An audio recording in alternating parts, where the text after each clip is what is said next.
Everyone, I am Samantha Spencer. For those of you who don't know me, I've been teaching these kids for 2 years now, and they are finally wrapping up their research program tonight. I want to thank you for all the support that you've been giving them, especially when they have been, I'm sure, so happy to work on their bibliographies, and I'm sure you never heard a single bad word about that. But it got better second semester, I promise. So thank you for supporting them as they went through all that as well, because I know that they wouldn't have been able to do it without you. To walk you through how it's going to go tonight, so the students will come in, or will come up, sorry, one at a time. Emma is going to start us off in just a minute. They'll come up, they'll pull up their slideshow. It's going to begin by going over the research that they did, what those bibliographies are going to turn out to. They'll go over the research, then they will discuss their own experiment that they did, and the statistical analyses that they did of it. After they are done, do not clap yet. Please hold your applause until the judges then ask them a question. So each judge will ask one question, the students will answer it, they will show off all the information that they know, and then, once all the judges have finished, then feel free to clap. You can embarrass them, you can be as loud as you want, but just hold the clapping and the embarrassment, that was well timed, until after judging. See, it happened to me and not you guys, so it's okay. Yes, and then the next person will come up, we'll repeat. This will go, we will take a break after the fourth person, which is gonna be Crystal tonight. We'll take a 10-minute break. If you need to use the bathrooms, they are around the corner here and outside this door.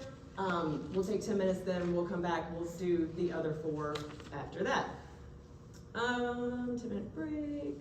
Oh, and when we're finished, please continue to support them. They will be officially done with research after tonight, but they still have some other classes and some work to do, so please continue to support them and tell them to still come to my class because it's still fun.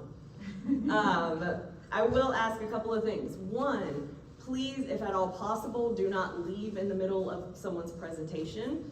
If you can hold it, if you can wait a second, try to go in between presentations. So while we're clapping, one up, one down. If you need to come back, please also try to wait until in between presentations. The point of both of those being, we don't want to distract the kids.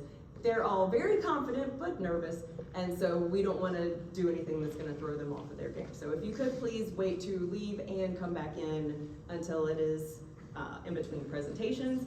And then also, I do ask that you stay the whole time. Yes, we will have the 10-minute break in the middle, but please continue to stay and support all of the students. They want to have their audience as well. Next, please make sure you have silenced your cell phone and double check. It was me the other night. I didn't double check and it was mine.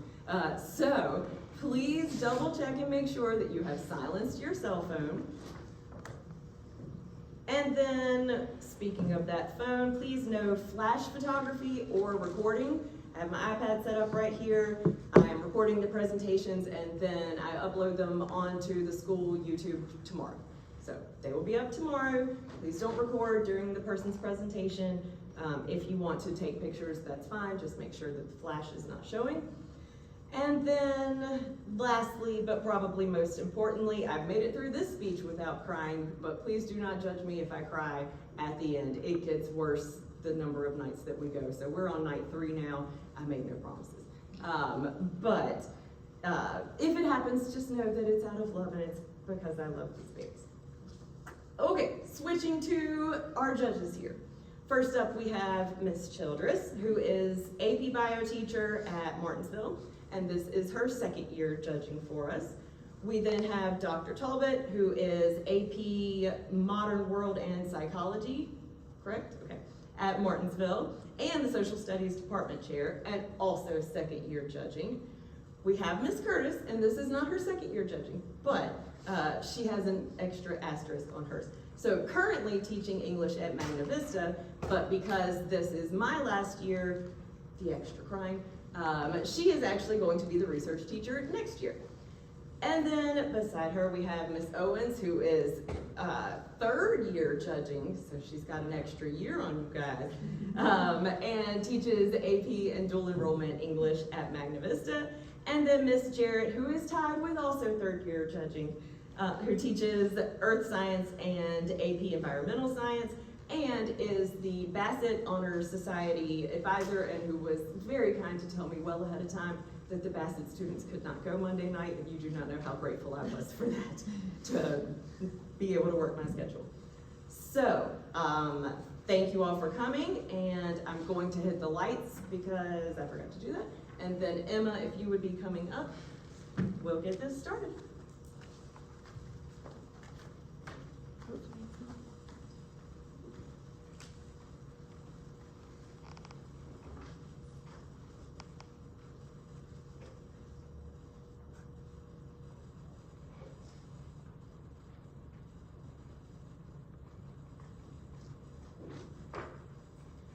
All right, thank you all for coming out tonight to the Senior Research Project presentation. My name is Emma Metzger, and today I'll be presenting to you my research, A Modern Crisis, Non-Emergent Visitors in the Emergency Department. So a little bit about me. I am a student at Magna Vista High School, and next year in the fall, I will be attending Brown University as a biology major. I also plan to minor in public policy while I'm there, and like any super original person with a biology degree, I'd like to be a doctor, and so I hope to pursue a pediatric specialty. So why does my research matter? Over the past summer, I was very fortunate to have the opportunity to intern volunteer-based at UNC Rockingham in Eden. And while I was there, I felt that a large number of patients coming into the emergency department were not particularly emergent. This was very dire to me because I saw it lead to the growth of overcrowding in the emergency department and its lobby. This is horrible because it can impact the quality of care and patient and provider safety by putting a drain on resources.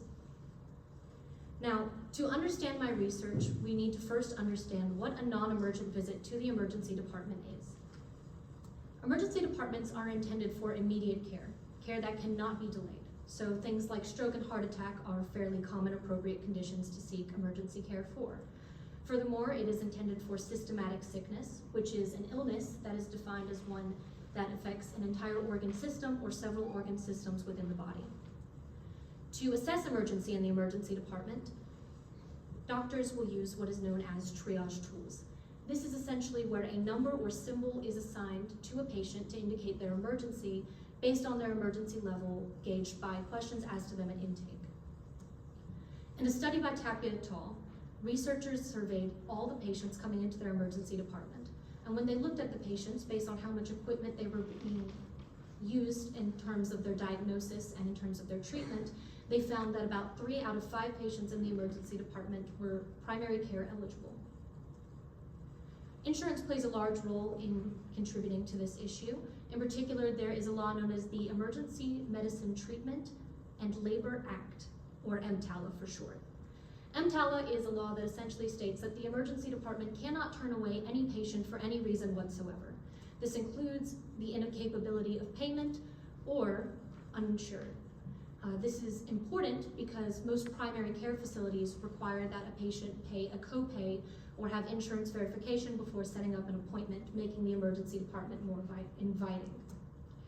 In a study by Dewas and Kim, it was found that after a Massachusetts law was enacted, which required citizens to be at least insured by Medicaid or Medicare, that the previously uninsured population was visiting the emergency department for non-emergent reasons about 7.2% less.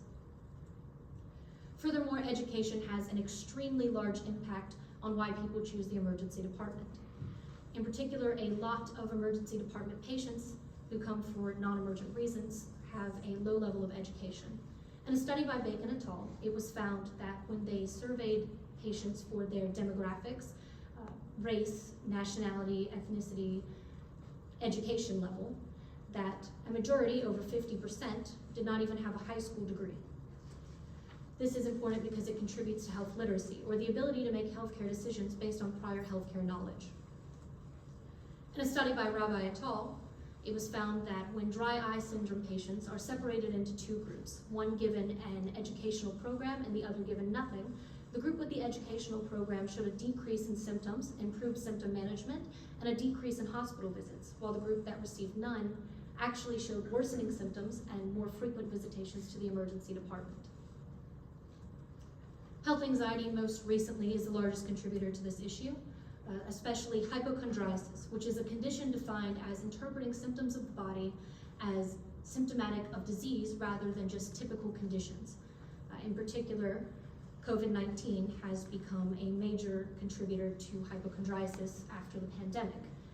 In a study by Daquan Monte, COVID-19 survivors were given a variety of mental health surveys, and when they filled them out based on mental health risk factors, it was found that about 40% were symptomatic of anxiety and qualifying for general anxiety disorder because of their experience with COVID-19. This has led to reassurance-seeking behavior in patients out of a need for closure regarding the possible illness they fear they may have. Most of all, non-emergent visits contribute to overcrowding. This is a growing issue, especially in the past few years, and it increases supply unavailability dramatically in the emergency department, particularly wait times as providers and resources are being used inappropriately. This is also known to increase mortality rates. In a study by Tapia et al., researchers followed septic patients admitted into their emergency department, and they simultaneously monitored levels of crowding. They found that during periods of overcrowding, there was a significant rise in mortality among sepsis patients as resources were divided amongst the emergency department. And this leads me to my research question, triage scores. Are majority of emergency patients non-emergent? The structure of my project was relatively simple. It was observational.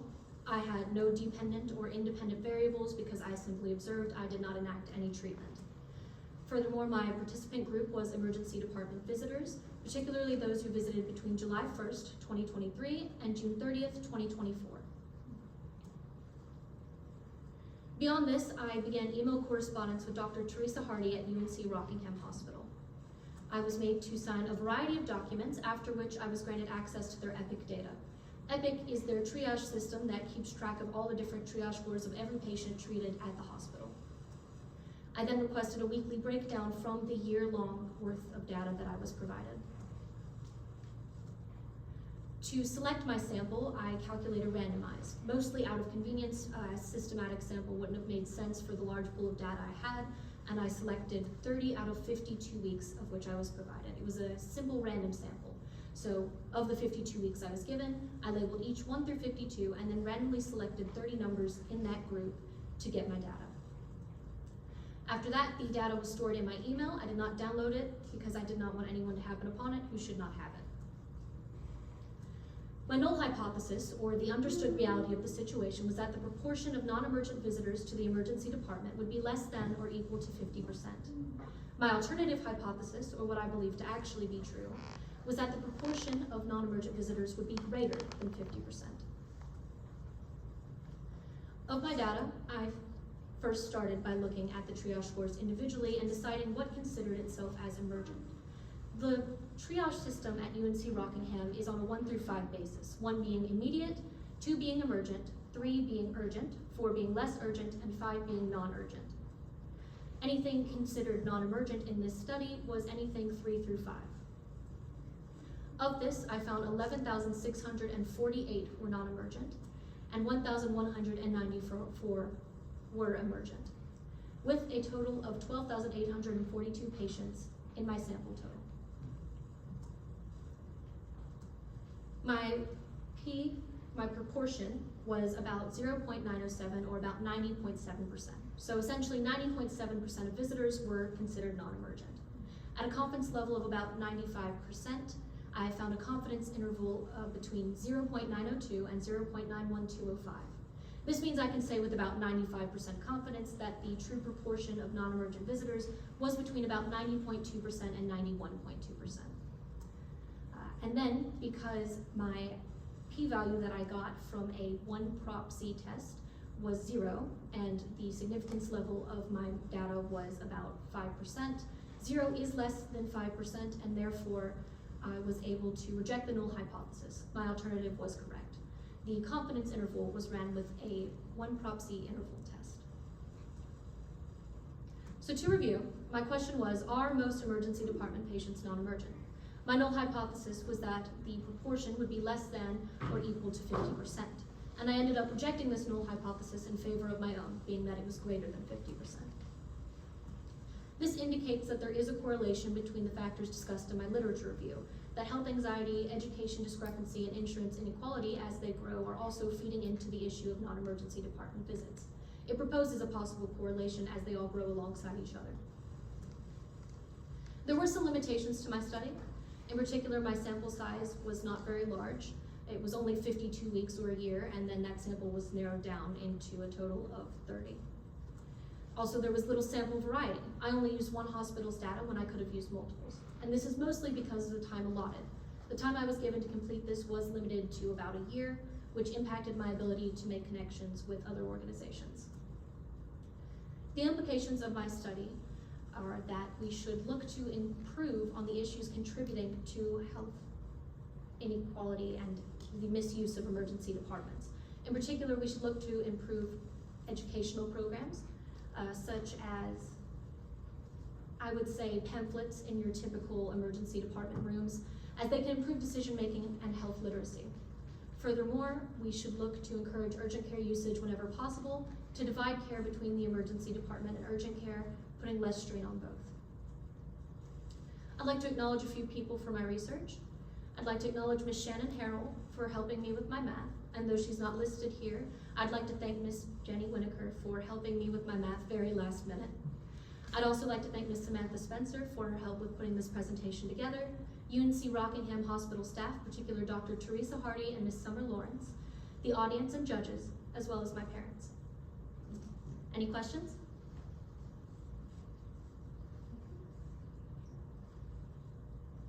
All right. I'll use my teacher voice.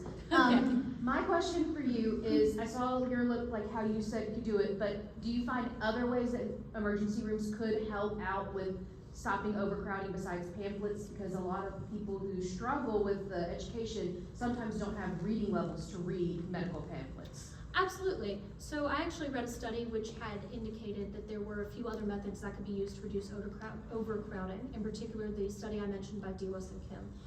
There are certain things implicated, especially in UNC Rockingham already, that contribute to this.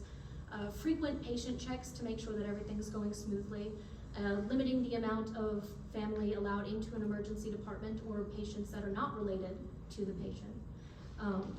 Just overall limiting who comes in and out and how many times tests are ran is the most effective way. Outside of pamphlets placed in the emergency room, what's one other way that you think would be most beneficial for medical systems to educate the population on what would be considered an emergent?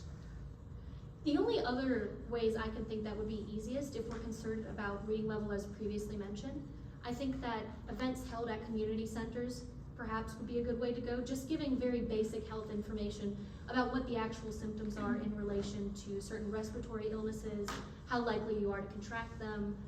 Muscle conditions are fairly common, but as I mentioned, most people are most concerned about respiratory illness.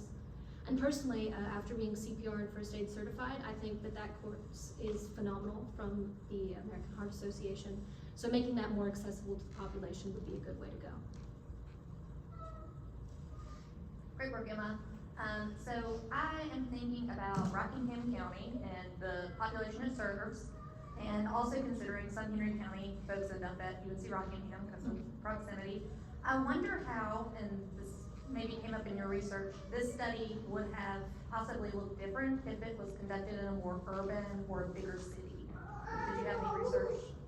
I did not find any research in relation to rural versus urban areas, but I do believe that the problem would be worse in rural areas. As you know, as we get further rural, the education level also decreases. A major issue that rural versus urban areas are facing is, economic, educational, and healthcare inequality. There's a very clear divide between the two areas. It's actually something I'm hoping to address when I go into college with further research, but I would say that given that the risk factors for non-emergent visits increase the more rural you get, that I would have actually seen more severe data. Especially given, I would say that Rockingham UNC Rockingham is located about Eden, and most of their patients are rural. They come into the city for healthcare. So I was curious, in your data, was it just types of visits? Like, did it say like the times that they would arrive? I did not focus on the times. I was mostly just interested in the amount of each triage score coming in, again with emergent being scores of 1 or 2.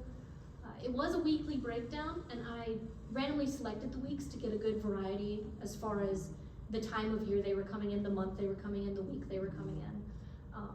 Because it was approximately 30 weeks of data. I would say that it's very general data because I didn't focus in on any time of year or time in general. I do have to say, you have excellent knowledge of what you researched. Very well spoken, I do have to say. Thank you, ma'am. Question, and as you did your internship with the hospital, were all of the non-emergent needs always met? And if not, did this result in patients seeking treatment elsewhere? In my personal experience while I was volunteering there, because of MTALA, every patient coming in will be treated. The Emergency Medicine Treatment and Labor Act, as I mentioned earlier. The emergency department can't turn anyone away and can't refuse anyone treatment. So everyone who comes in is treated. Now granted, there are some patients who, after they arrive, choose to leave against medical advice. I did see that in a non-emergent patient in my time there. And as far as I know, I did not see anyone who sought out any alternative form of healthcare after leaving the emergency department, but I also didn't ask what their plans were after leaving, so I can't say for certain. Thank you very much.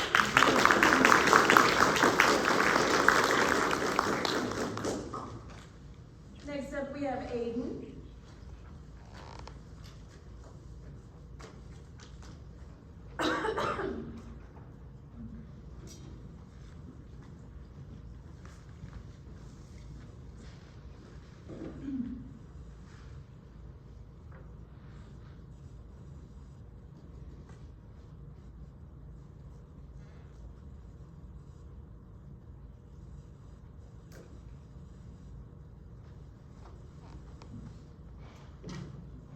My name is Aiden Hood, and welcome to my presentation on the strengths of cold-rolled mild steel versus TIG and MIG welding.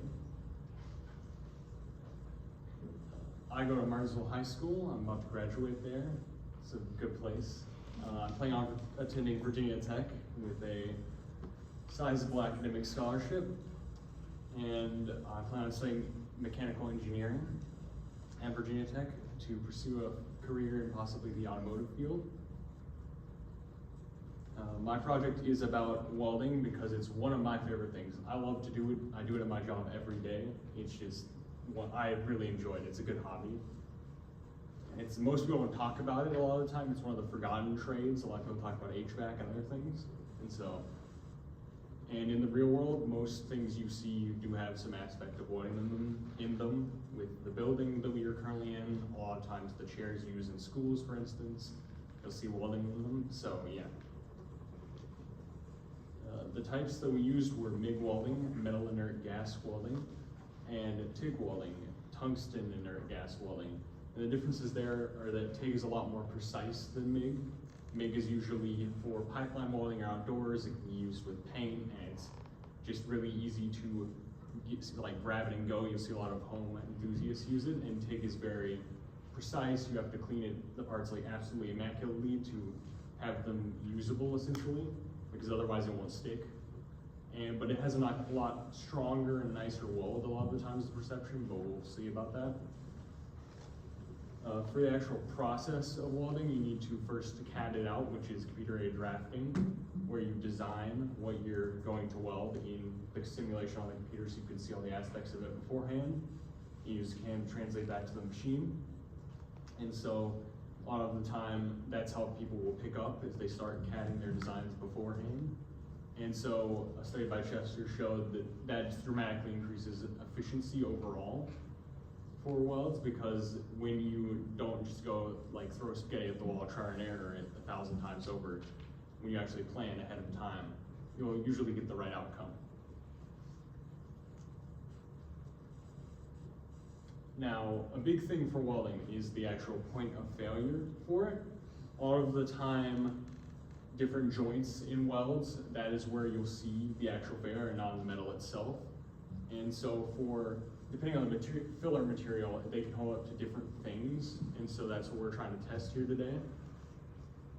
And as well as manufacturing difficulties that you'll see, possible air bubbles within the welds. And that's hard to look out for a lot of the time. You can't see it on the surface. And so that can contribute to them failing in the future. And that can kill people.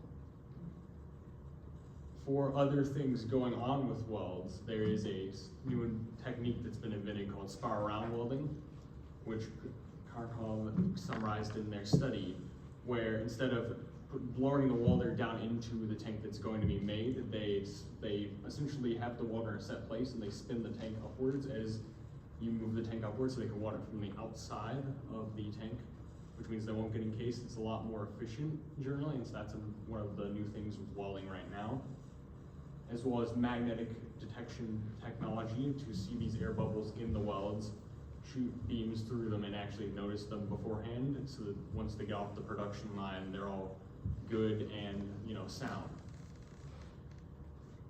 My research question was, are different types of materials for the filler stronger than the base material of the weld?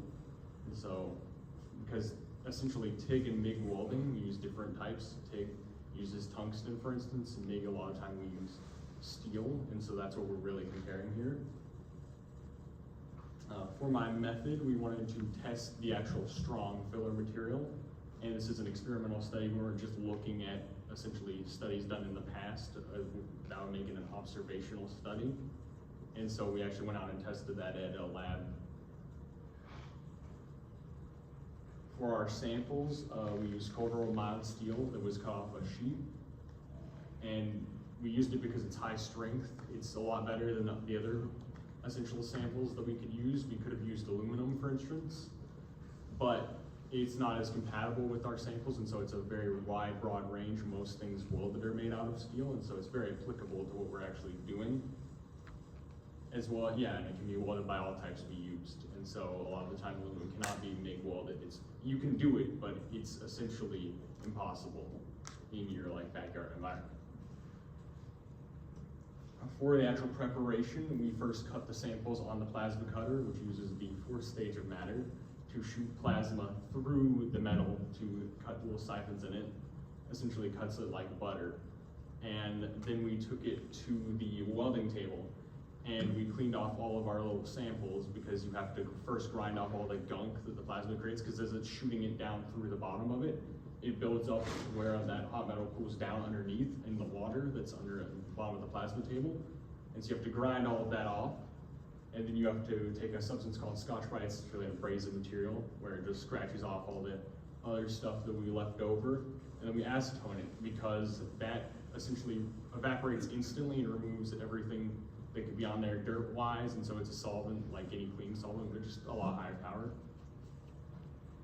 For our data collection, we first welded both of the samples on our welder. We used a Miller welder, very industry standard, good welders.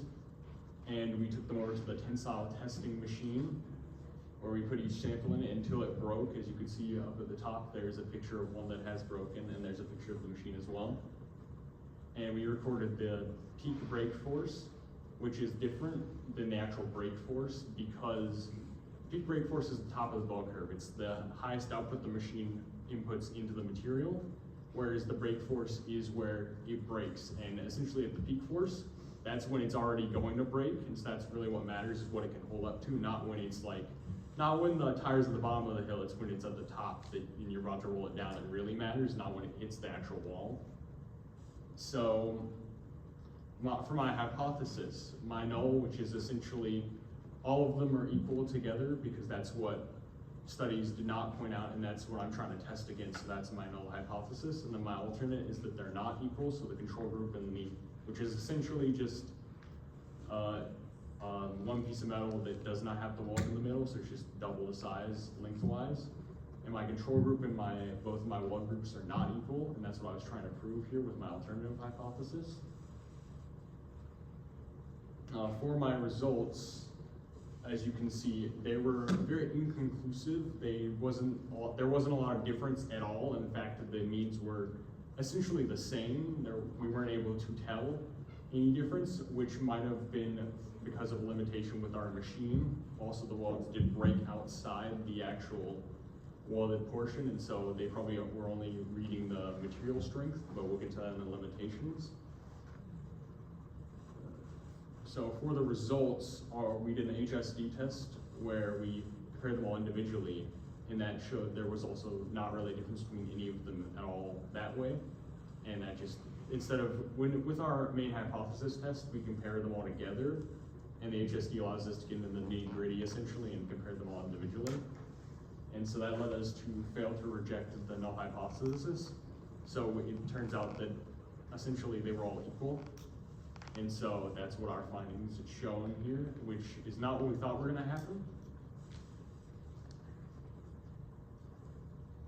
For our conclusion, essentially, we think that the machine might have caused this with it being too low in pressure, and so we had to use not a strong material in it, and so that might have been why it broke outside the weld, because the weld is usually stronger than the actual material you're welding.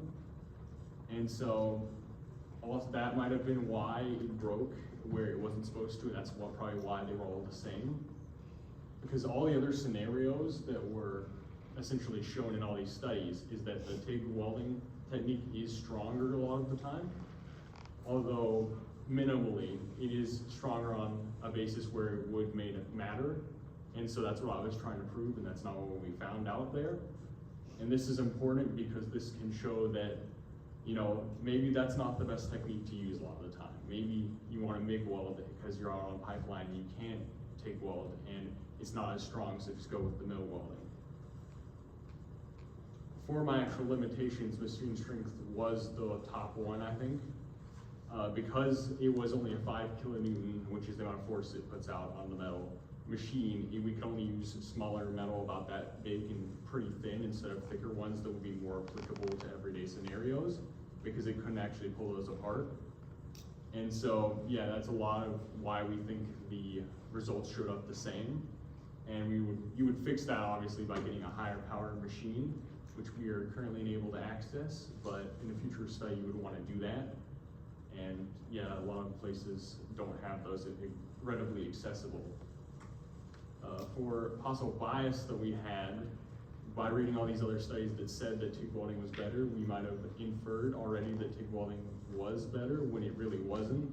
There could just be like a possibility that all these other studies are wrong or inferring off of data that's so marginal, when actually it's not as better as we think it was. And so that's probably that we had a bias when selecting our hypothesis. And so we wouldn't take other studies into account when we do this over again. For the future, we need to use more welding types. We only use TIG and MIG, but there's friction stick welding, which is really fancy, and then there's all sorts like other types of stick welding where you hold an actual stick, and because when you're welding with TIG and MIG, it comes through the gun already you're welding with, and so there's other types where you have to get a little bit more skill based, and those can affect the actual weld strength because the skill required to it does make it a little bit more fancy. As well as other materials, we only use steel, as I talked about earlier, but you could use magnesium or aluminum or something else to fill the gaps in that, and so testing other materials would give us a bigger picture for things that aren't just steel, because a lot of cars are made of aluminum, and that would be something you'd want to look into. I'd like to thank Trevor Martin at the New College Institute for providing the lab space to test this, Michelle Harrell for helping me with my math, Miss Samantha Spencer for helping me with my presentation and making sure those blue light freeze didn't kill me, and the judges and audience for being here tonight. Any questions? Okay, good job, Aiden. My question is an engineering design question for you. Yeah. So if you could have no limitations, Yeah. which one do you think would actually show up as being better? Assuming we're using the same groups of welding or more groups? More groups. More groups, probably friction stir welding, because that is the newest, that's the newest type of welding that's come out. and that's all mostly automated, so it's removing the human error in it, so that's probably come out ahead. Thank you. So as someone who knows absolutely nothing about welding, you mentioned the fact that they are now using magnetic memory to detect the air bubbles. Yes. Okay.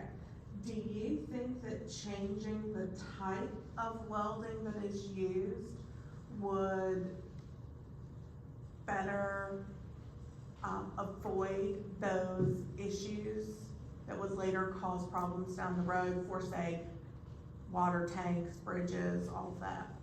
That's really dependent on the type of thing you're welding, but a lot of the time, if you're welding with the technique that's adequate to your industry, that wouldn't really change how many air bubbles appear. A lot of the time that's based on if it's a machine doing it in the program or the human skill if it's a human doing it.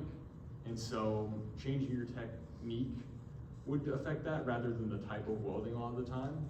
So yeah, no, probably not. So what kind of jobs would you choose, MIG or TIG to kind of do your job with, specifically for each? Yeah, for MIG, a lot of the time pipeline welding or welding outside in rough materials, so like if you have an old tanker they need to weld on, anything that's really rough. Whereas TIG would have to be only in like an indoor environment where everything's controlled because of how essentially not dirty and clean it needs to be and precise, where you can't really account for that in the outside world. Although they do take pipelines, you have to be incredibly skilled to do that, and so a lot of the time you would only see MIG on like pipeline and outdoors welding, where TIG would be a lot more indoors and precise, like on your car, for instance, welding, because it can do aluminum. You mentioned that TIG is more for like professional kind of jobs and MIG kind of for more projects. What are some of the things you could do with MIG welding? You can essentially weld almost any steel together in any condition, as long as it's not falling apart from rust. You can essentially weld that, so you could make any structure with that. It is more of a hobbyist welding, but it's also used for industries like shipbuilding and bridge building and just big heavy metal steel projects a lot of the time. Whereas TIG, you would have to have it more precise, and so that's why it's and it's just cheaper in general, so that's why you'd find it, you can pick up a MIG welder for like $200 at the hardware store, whereas TIG welders run you in the thousands, and so that's why it would be more of a hobbyist. I don't know if that answered your question. Yeah. Along with Dr. Tolbert, I also am very not knowledgeable at all about welding, but in your honest opinion, because you seem to know a lot, what metals work best when you're welding, either TIG or MIG? Which metals work best? Steel, that's why it's the industry standard, but yeah, essentially steel works the best for most welding techniques, if not all of them. Aluminum, a lot of the time, would be harder, even though it does work nicely with TIG. It's a lot harder because you can burn through it with the amount of heat you're putting through, so it definitely requires a lot more finesse to get it right, and so that's something you can't easily do. And so steel would definitely work a lot better, and it's the most widely available and applicable to everything, so it just lines up like that. Thank you.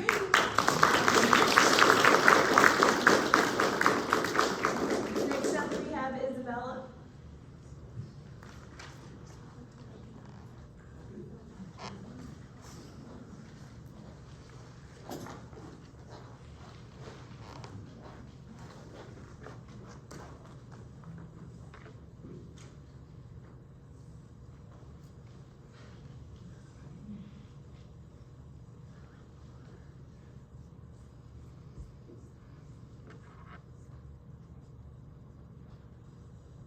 My name is Isabella Hood, and this is my project on if side effects impact cholesterol medication purchases. So I am currently attending Martinsville High School as a senior, and I plan to attend the University of Maryland, Baltimore County to major in public health studies and hopefully later get a doctorate and become an epidemiologist. I chose this project because Miss Spencer ended up shooting down my first two ideas, and then she recommended medications when she remembered that I liked public health.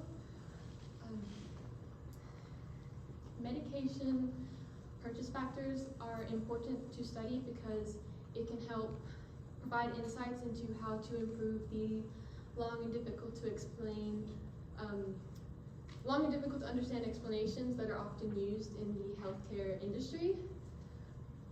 So why is medication marketing important for consumers?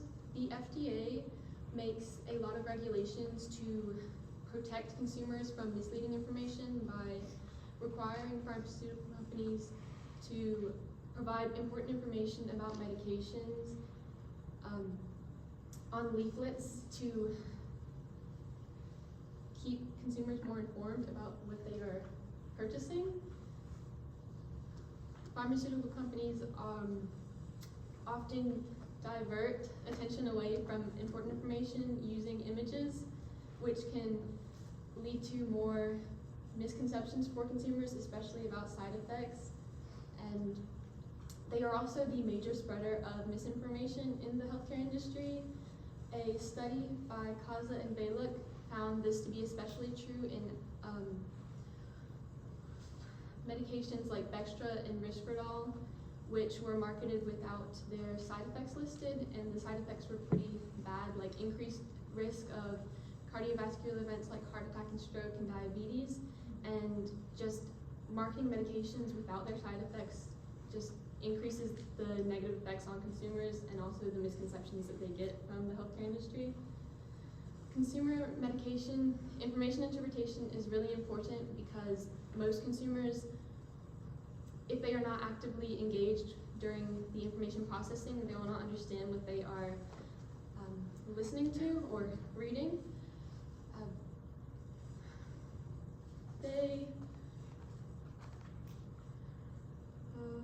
Ledge et al. Analyzed patient data and found that those with higher educations are more likely to be better at active listening and understand what they are reading. Most consumers in the healthcare industry come with predetermined prejudices about medications and certain brands, which can cause issues for them in the long run because a consumer is more likely to believe what they hear about a certain brand, even if it isn't true, which will end up leading to medication blindness. For example, if a consumer were to pick a medication they like over one that could help them more, it could negatively impact their health. So I ended up choosing cholesterol medications because most consumers who have cholesterol issues do not feel the effects of cholesterol in the body, and they are less likely to think of it as a significant issue to their health, when in reality it is a big issue for them because it causes increased risk of heart attack and stroke, especially in younger people. Most cholesterol medications do not have huge side effects, and the most common ones are muscle pain and soreness, stomach pain, nausea, diarrhea, and increased blood sugar. While these are considered mild or leaning towards the more major side, they don't have a high chance of developing in most patients, and so consumers should not consider these to be the deciding factor when purchasing a medication. They should look at all of the factors such as benefits, insurance, cost, that kind of thing. This leads me to my research question, which is how much of a role do side effects play in consumer medication purchases? So for my study, I found in my research that a lot of consumers tend to base their purchases based off of the knowledge they have. If they know more, they're more likely to purchase something. So I hypothesized that if a consumer knew the side effects, they would be more likely to purchase a medication compared to if they didn't know them. My study is observational because I do not have I don't have a control group. I'm only asking for people's opinions. I'm not asking them to test something for me or anything like that. My dependent variable is the answer the consumer gives me, and then my independent variable is the type of leaflet that they receive in my study. So I worked with Dr. Chris Steffen at the Roanoke CVS. He helped me distribute everything and get my project data. Before participants in my project were even able to start, they had to read and sign consent forms saying that they consented to doing my study, and if anything happened, it wasn't my fault. At the top left corner of the consent forms was a number that I had assigned prior to giving them out. This helped with anonymity, so no one's names would be used and nothing could come of this for them. After I ended up receiving all of my data back, I randomly chose participants based on the numbers that were assigned on top of their consent forms. Before I started my study, I made 2 different leaflets. They were exactly the same. The only difference was that one of them listed the side effects of the medication that I created, and one of them did not list the side effects. I then created a questionnaire asking consumers to rate how likely they would be to purchase the medication after they read the pamphlet. And I also created a consent form. And after all of the documents were completed, I printed out, stapled, and numbered 700 copies of each, except for the leaflets. I only had 10 each because they gave the leaflets back and there was no need to print that many. So as you can see in the picture, this is Dr. Chris Steffen. He is distributing pamphlets. I gave all the materials to him after I had finished making them, and then him, along with the rest of the staff at the Roanoke CVS, handed them all out. The first 7 days of my study, they only handed out the leaflet with the medication side effects listed, and then the last 7 days, they handed out the one without them listed. And then after all of them were given back in, after the 14 days, they were returned to me for analyzation. So after they were returned, I had to look over them first to make sure that I took out any ones that were not completely filled out because they could not be used. And after that, I randomized them to make sure that I took out any bias in the samples that I chose.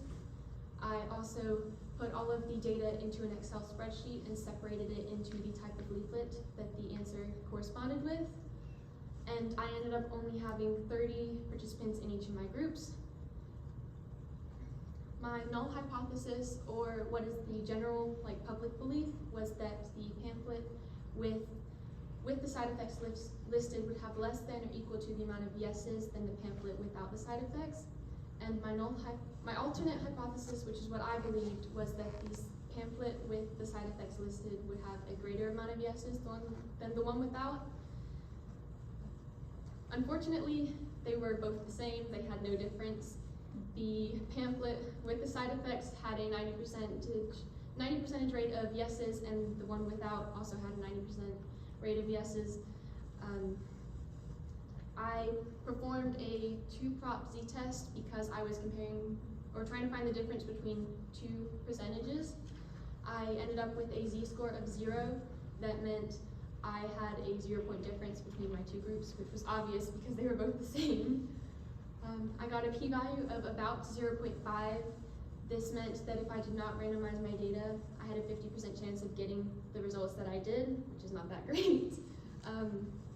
Because my p-value was so high, I ended up having to fail to reject my null, meaning that there was no difference or that there was less yeses, but in my case there was no difference.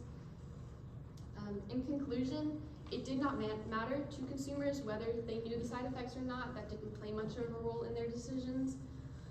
This was different from the other studies that I read because the studies that I found, they only looked at the prominence of the factors, not like what the effect was on their decision, or they looked at the effect of all the factors on the decision. So this was kind of interesting for me. The importance of my results was that this could help pharmaceutical companies improve their marketing towards consumers to make it less misleading in some cases. And my first limitation was the poor weather conditions. In the month of February, it rained and snowed a lot. And so that messed up the days. I didn't have 7 days consecutively. I had 7 days in intervals. So definitely check your weather conditions before you confirm the dates that you're going to be doing your study. Because I had poor weather conditions, this also led to a small sample size. So if you check the dates and make sure nothing terrible is happening with the weather that day, you will most likely get a larger sample size. I also only used one type of medication. If I had used more, the results might have differed depending on what type of medication it was. So in future studies, they should definitely test on more medications. Future research should focus on the impact of other factors on purchases, not just side effects. They should look at things like the impact of benefits, insurance, the cost of the medication, or even the brand reputation on how likely someone is to purchase the medication. Future research should also focus on using other medications, like I previously said. Some good ones to use would be diabetes medications or blood pressure medications, because oftentimes, more than not, consumers don't feel those effects. Sometimes they do feel them on their body, but like cholesterol medications, most of the time they do not. Another good thing would be to get participants from places outside of just a pharmacy. Like if they were in a grocery store or a retail store, perhaps they would not actively be thinking about their health, and so they may make different choices. I would like to thank all the participants in my study for taking the time to help me out. I would also like to thank Ms. Harrell for helping me, because at one point during my math portion, I got a little stuck, and so thank you for that. I would like to thank Ms. Spencer, because she was the one who introduced me to Dr. Steffen and would help me actually do my study, so thank you. And I would like to thank the judges and audience for being here and listening to me today, and I will now take questions. Good job. Thank you. My question has to do with the method that you used to show them about their stuff. So do you think your results would change if you, instead of using a leaflet, went to like using like some type of audio, visual, like a commercial? It might possibly. I think it really depends on how the listener or reader interprets the information and how they absorb it. If there's no difference between whether they are good at like reading or listening to information, there may not be a difference, but some people don't listen as well and absorb information as well as when they read it, so that may make a difference depending on how they take in information. Thank you.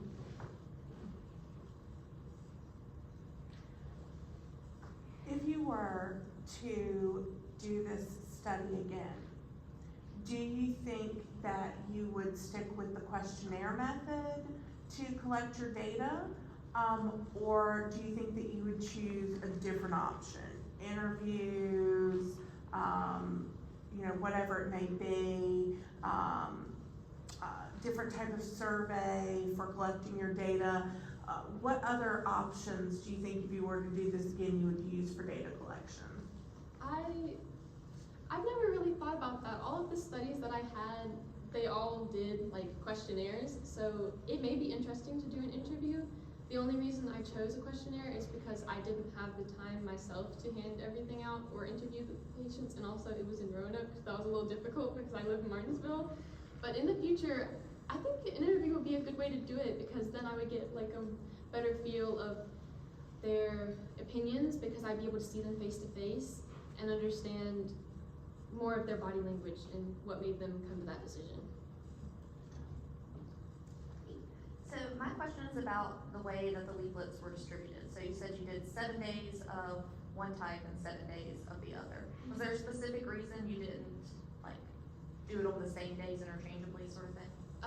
I wanted to make sure that people, if they did them at the same time, they didn't see, oh, I'm getting something else that's different from the other person, because that could create a bias and they could change their answer based on that.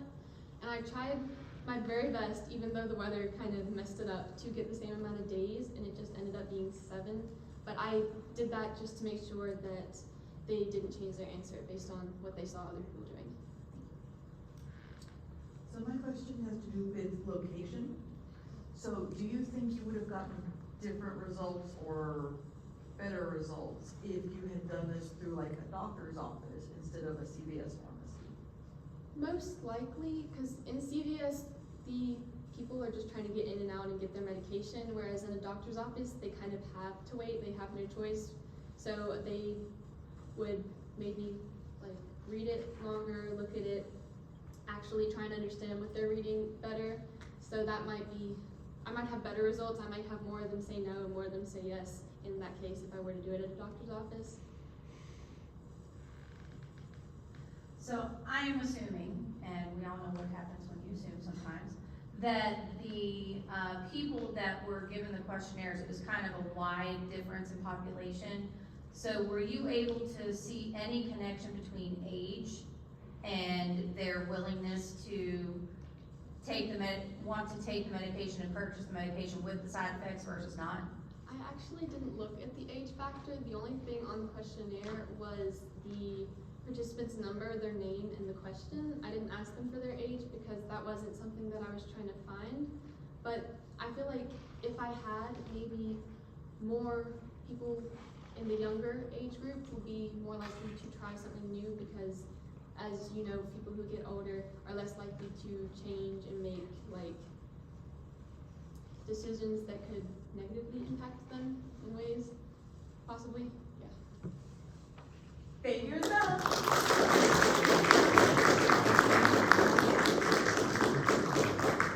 And next up we have Crystal.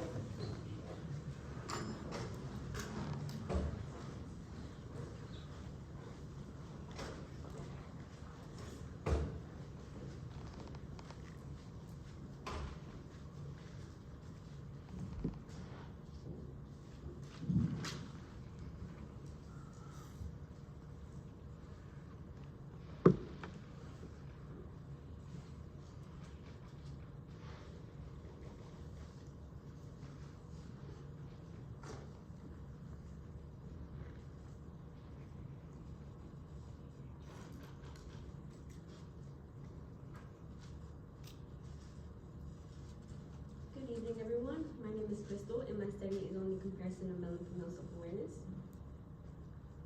So a little bit about me. I'm a senior at Magna Vista High School, and I plan to attend Virginia Tech to study computer science.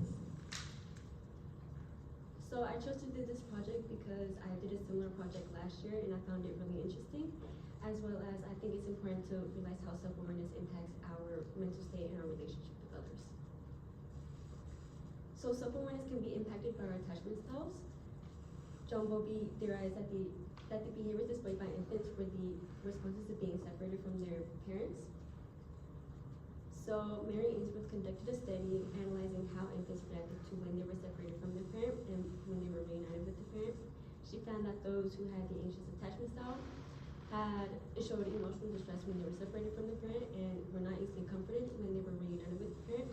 And in adults, this can be seen as having a hot and cold kind of behavior, as well as having a harder time when relationships end. So if you've ever had a dramatic breakup, maybe this is why. She found infants who displayed the avoidant attachment style displayed no emotional distress when they were separated from the parent and when they were reunited.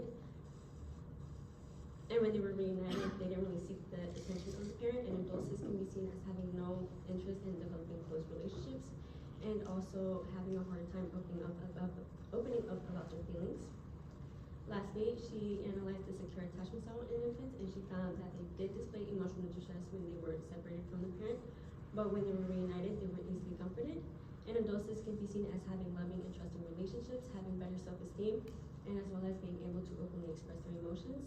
Mercury conducted a study surveying university students about their attachment bonds and stressful events from the past year, and she found that secure attachment was correlated to happiness and also feeling like they had more control over their life. So how do attachment styles develop in the ass? That's a very quick question. Well, for one, parental guidance can be a cause for this. A lot of children look up to their parents as guidance, and they use them as blueprints to navigate their life. Parenting styles can also influence the consequential behaviors of our children. In a study, they found that emotional expression was taught by parents, so the parenting style can therefore demonstrate different levels of emotional expression as well as the maturity in the children. Culture and environment can also influence our attachment styles. For example, a study by Agstein and Brumbag, they sampled different populations from different regions, and they found lower anxious levels in the Indian region and higher levels of the anxious attachment in the Asian region. In another study, they found that cultural and religious factors can influence and change attachment bonds. family can also be a direct influence to our emotional intelligence. For example, Harmore and Janab conducted a study surveying university students about their family type and how that influenced their self-efficacy and emotional intelligence. And they found that those with bigger family types were able to handle interpersonal relations and were able to handle emotional sharing as well. Self-awareness can also be impacted by our personality. There are 3 key factors to personality development: heredity, environment, and situation. Qualities can be passed down from parent to child, and children often explore different environments like school and work aside from their home life, which also demands different aspects of personality. The Big 5 test is a tool that helps us explore different personality traits, and is a tool that also expands our knowledge on our personality. It explores 5 different personality traits: openness, which describes being open to experiences; conscientiousness, which also describes being driven and organized; extroversion, which means you're the life of the party; agreeableness, which means you're empathetic, collaborative; and neuroticism, which also describes having mood swings and feeling sad or anxious most of the time. These can be found in different situations. For example, Vishwanatha et al. Conducted a study surveying different university students about how they interpreted personality traits based on gender stereotypes and interpersonal complementary, and they found that the personality traits were most likely interpreted because of the situation and the information provided. Everyone is subjected to gender stereotypes. These can be found in the home life, in the educational setting, and in the professional setting. And it can change our perception of ourselves and as well as others. For example, as stated before, Vishwanatha et al. Conducted a study under gender stereotypes, and they found that the submissive female character was voted more favorably compared to the female dominant character. So it really changes our view of ourselves as well as others.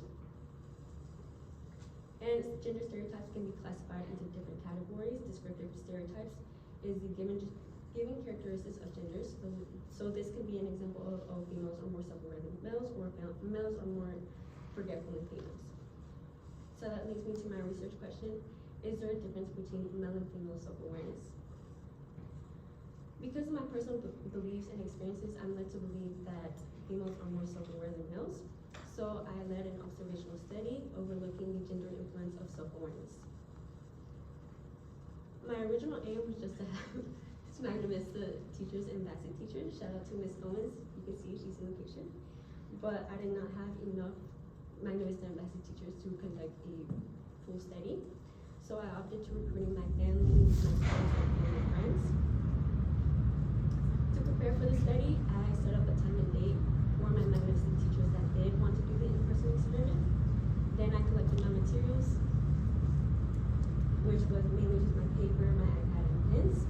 And then I created an online version for those who could not make it to the in-person experiment and those who waited for the last minute. For my data collection, I first had my participants sign a consent form as well as write down what gender they identified with. And then I began with the predictions. So first I described what attachment styles were and what I was studying. These were kept anonymous, that way they were not biased to choose one over the other. So A was secure, B was anxious, and C was avoidant. This was also kind of the same for the personality traits, but these were not kept anonymous. So each personality trait was given a respective description, and they were asked to just choose one that best described them. And then I had my participants take the state adult attachment measurement questionnaire, which will let me know what was their highest scoring attachment style, and this would be compared to their prediction. And then I had them take the Big 5 test, which would also let me know what was their highest scoring personality trait, which would also be compared to their prediction. And this was just to see how aware they were of themselves and how they knew themselves. And then for those who took the online version of the test or the experiment, it was on a Google form, and it was basically the same procedure. So the consent form, identification, predictions, state of attachment measurement, and the Big 5. For my hypothesis is what is assumed to be true. So it's assumed to be true that males and females have no difference in self-awareness. So this is what I'm trying to disprove. And for my alternative hypothesis, this is what I think is true. So I think females have more self-awareness than males. So this is what I'm trying to prove. So analyzing my raw data, as you can see, 22 out of 30 males and 16 out of 30 females predicted their attachment styles correctly. So it appears that males perform better. And then 18 out of 30 males and 19 out of 30 females predicted their personality traits correctly. So it appears that females perform better. But to see if there was a significant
Stay Strong Ladies, which is just more part to my two-part experiment. Okay.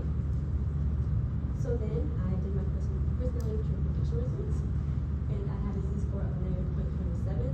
This is about 1/3 standard deviation away from the average proportion. And then my p-value, which again is the probability that the results occur because of my null hypothesis, was 0.39. Assuming that the null hypothesis is correct, there's a 39% chance that if I ran this experiment on a different sample, I would get the same sample results. And because the percentage is pretty large, we can like to base this on chance rather than significant difference.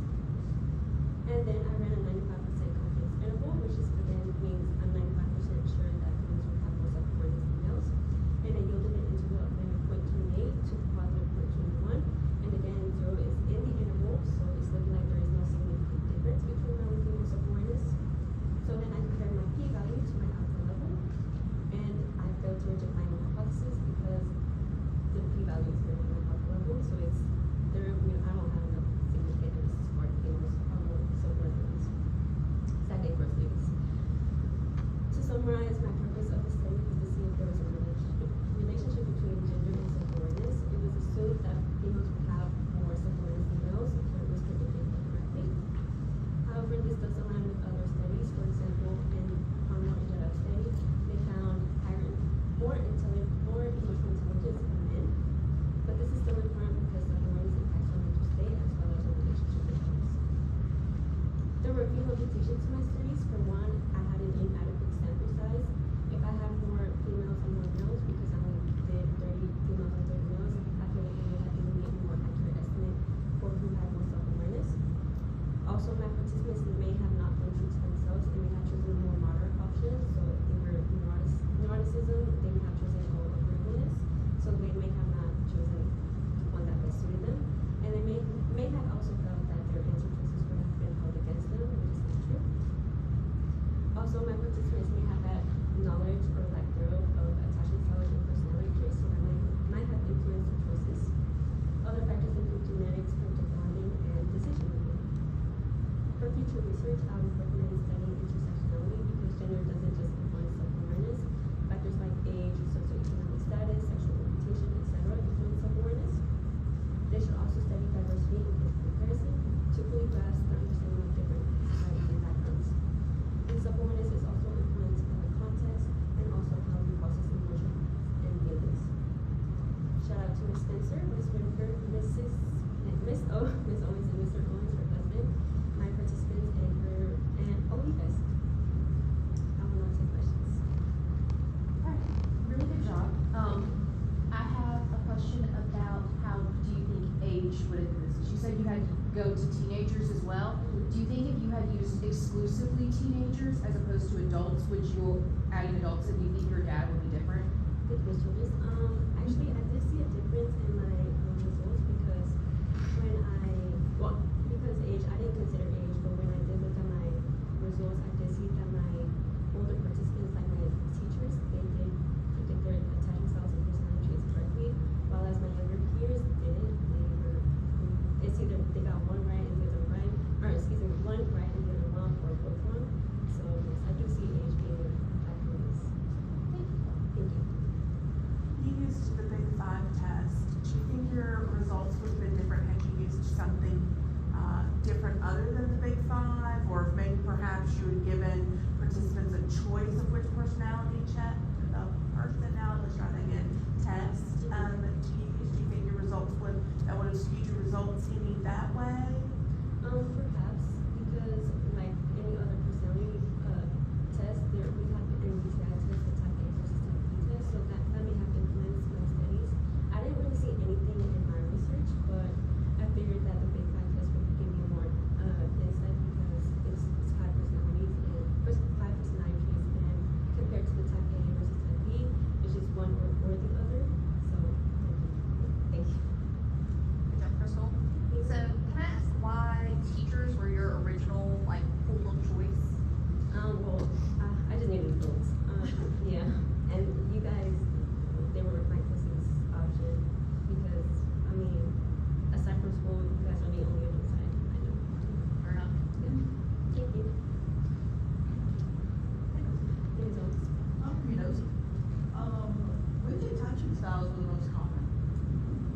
there was a variety. There wasn't one over the other. For females, I did see that anxious sexual self was more apparent.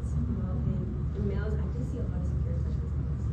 I thought it would be the opposite. I thought maybe they would have a woman, maybe because of gender stereotypes, perhaps. But for me, but yeah, I did see in males more secure and females more anxious.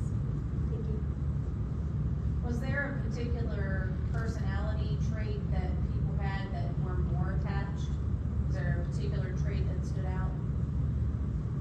Like in the personality test? Cause I remember taking it. I was worried. Thank you. Do you mean like which personality trait was more apparent? Yes. I did see a lot of verbally